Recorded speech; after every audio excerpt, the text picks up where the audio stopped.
Hello, my lovely rose garden, and welcome to Character Corner.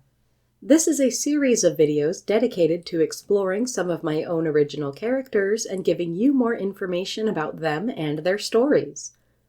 Before we get started, if you'd like to read the stories these characters come from and support a queer indie author, I have an Etsy shop linked in the description where you can buy my books in paperback or ebook directly from me. If Etsy isn't your thing, my books are also available anywhere books are sold online. Amazon, Barnes & Noble, Kobo, Indigo, etc. But if you buy a paperback from me, it does come signed with some extra little goodies to say thank you for your support. Today, the spotlight shines on Anne from Like Falling Stars. I've talked about Like Falling Stars on this channel before, and I even have a full audio adaptation with voice actors of one chapter posted, so if you're interested, I'll leave those videos linked in the description too. The short summary of the book is that the magic of friendship helps an amnesiac woman, Anne, and a reclusive fairy prince, Nicholas, find their way in the world. It is the coziest of cozy fantasy, and I am currently working on a sequel called New Constellations that further explores the characters' relationships and expands the cast a bit to expand the world and give some side characters a little more time to shine. Whenever I make a character reference sheet like this, I include 3 positive traits and 3 negative traits that the character has. I also realized I should probably include orientation as well. It doesn't feature a lot in Like Falling Stars, and I plan to make it more clear in New Constellations, but Anne, like most characters in that book, is bi. Her positive traits are cheerful, kind, and curious. Her negative traits are naive, avoidant, and reckless. Anne's lack of memory is her major source of conflict and reflects in her personality in some ways. Because many things are new to her, she is very curious and enthusiastic about exploring the world around her and learning new things. She keeps an optimistic and cheerful attitude that wins over many of the people she meets on her journey of self-discovery, including the aforementioned reclusive fairy.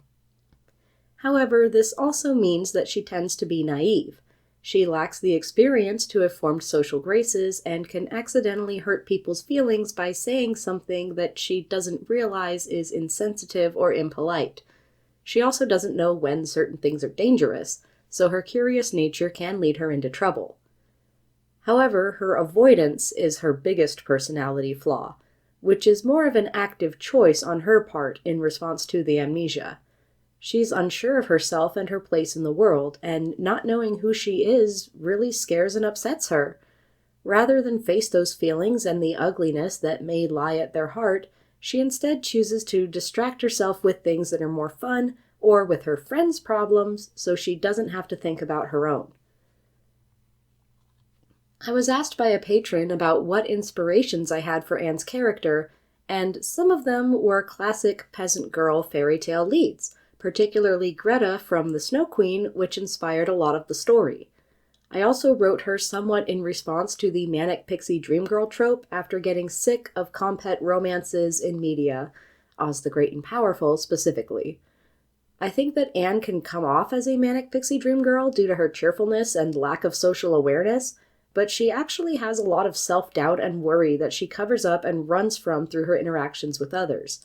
She really, really doesn't want to think about the fact that no one seems to be looking for her or why that might be. Overall, Anne is legitimately sweet and caring to her friends, and she has an eagerness for life that draws people to her. But that doesn't mean that there isn't more going on under the surface, and she needs support too. New Constellations will focus more on her forming a wider support network with other characters, since Like Falling Stars centers more on her relationship with her first ever very best friend, definitely not a love interest, Nicholas.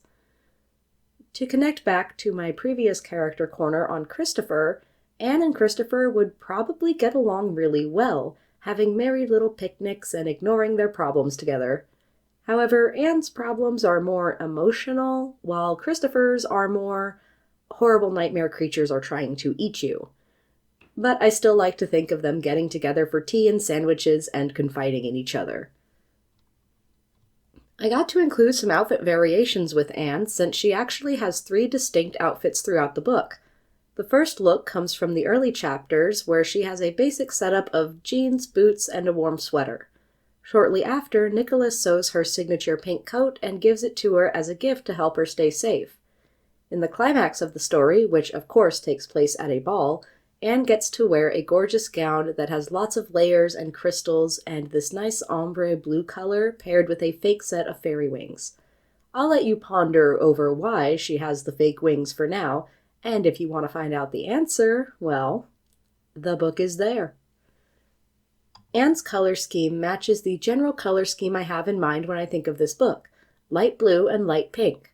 She is most associated with light pink in my mind, while Nicholas is more light blue, but Anne actually does wear a fair bit of light blue, and I think it is probably her actual favorite color to look at. But you can't deny how adorable she is in pink. I wish that I liked drawing clothes more because there are so many cute outfits I would draw her in. While the 3 outfits shown are the ones that she is shown to wear in canon, I like to imagine that Nicholas's hobby for fashion design would lead to her having a whole wardrobe of the cutest cottagecore outfits you've ever seen in your life. If she had a phone, she would 100% have a TikTok devoted to aesthetic cottagecore walks in the forest and try-on videos filmed by Nicholas. One other notable feature of her design, which was developed by my illustrator Ray, is that her mouth is just slightly too large for her face. This comes through better in the official illustrations, I think, since, well, Ray is an illustrator and I'm not. We wanted her to have a very expressive face, as opposed to Nicholas, who is extremely reserved in his facial expressions. Big eyes and a big mouth help push her emotions visually on illustrations, especially next to him. Whenever I do a Character Corner video, I post a question to my patrons to see if they have any pressing questions they would like answered. If you want to be part of this and the other wonderful conversations we have, check out the Patreon link in my description. TR asked, "What is Anne's favorite dinosaur?" To which Snapdragon replied, "Ankylosaurus." But honestly, I think that if Anne were to visit a museum and learn about the existence of dinosaurs, once she stopped crying over the fact that they are all by and large extinct, she would probably favor sauropods for being so tall. If it's open to prehistoric animals in general, then the thylacine wins. Though, do thylacines count as prehistoric? CarlottaStudios wanted to know, what is Anne's favorite ice cream flavor? Would it surprise you to know that she actually prefers frozen yogurt pops to ice cream? Anne most enjoys a sweet cream base paired with fun toppings, something that is visually appetizing as well as tasty. Those deluxe Dole Whips that Disneyland was selling at Adventureland with Pocky Spears and candied hibiscus bits have her name all over them. And that's Anne. I love her. She is probably my happiest character overall, and I love that for her. What a lass. Thank you for watching all the way to the end, and if there's a character that you would love to see featured in one of these Character Corner videos, please let me know in the comments. Of course, by becoming a patron, you do get priority video requests, so if you really, really, really want to see it and want to help support me at the same time, that is an option, and you will find it in the description. Keep growing till next time, Rose Garden. Thank you so much for watching, and a special thank you to my patrons. If you'd like to see your name here or in the description below, please consider joining my Patreon. Your support means so much to me and allows me to continue making content. If you want to support my content in different ways, consider buying my books, donating on Ko-fi, subscribing to the channel, or even just giving this video a like and comment. Any and everything is appreciated so much. Keep growing till next time, Rose Garden!